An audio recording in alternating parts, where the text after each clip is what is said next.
महाराष्ट्रातल्या 99% लोकांना phone app मधील या 4 सिक्रेट सेटिंग माहितीच नाही. नंबर 1, सर्वात आधी फोन ऍप उघडा. त्यानंतर सेटिंग मध्ये या. इथे इनकमिंग कॉल जेक्सर वरती क्लिक करा. येथे जर तुम्ही होरिझॉन्टल स्वॅप निवडलं तर फोन आल्यावरती अशी स्क्रीन दिसल आणि जर सिंगल टॅप निवडलं तर अशी. आणि तुमच्या आवडीनुसार तुम्ही हे ठेवू शकता. नंबर 2, पुन्हा सेटिंग मध्ये जाऊन कॉलर आयडी अनाउन्समेंट निवडा आणि ते ऑलवेज वरती सेट करा. आता जेव्हा पण तुम्हाला कोणाचा कॉल येईल तर तुमचा फोन त्या व्यक्तीचं नाव सांगेल, अगदी आयफोन सारखं.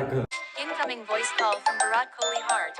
नंबर 3, सेटिंग मध्ये जाऊन कॉलर आयडी स्पॅम मध्ये जा. इथे दोन्ही पर्यायाला ऑन करा. यामुळे कोणताही क्रेडिट कार्ड किंवा स्कॅमरचा कॉल आला तर फोन तुम्हाला आधीच सावधान करेल आणि काही स्पॅम कॉल तर फोन स्वतःहून कट करेल, जेणेकरून तुम्हाला त्रास होणार नाही. नंबर 4, सेटिंग मध्ये जाऊन खाली स्क्रोल करा. इथे तुम्हाला फ्लिप टू सायलेंटचा पर्याय दिसेल, त्याला ऑन करून घ्या. आता सध्या तुम्ही कोणत्याही इम्पॉर्टंट कामात असाल आणि अचानक जर तुम्हाला कोणाचा कॉल आला तर तुमचा फोन फक्त फ्लिप करून ठेवा. ऑटोमॅटिक कॉल सायलेंट होईल. तर या सिक्रेट ट्रिक्स अजून पण बऱ्याच लोकांना माहिती नाही, त्यामुळे त्यांच्यापर्यंत या ट्रिक्स नक्कीच शेअर करा. आणि असेच कामाचे व्हिडिओ आपल्या पेज वरती दररोज येत असतात, त्यामुळे आपल्या पेजला नक्की फॉलो करून घ्या.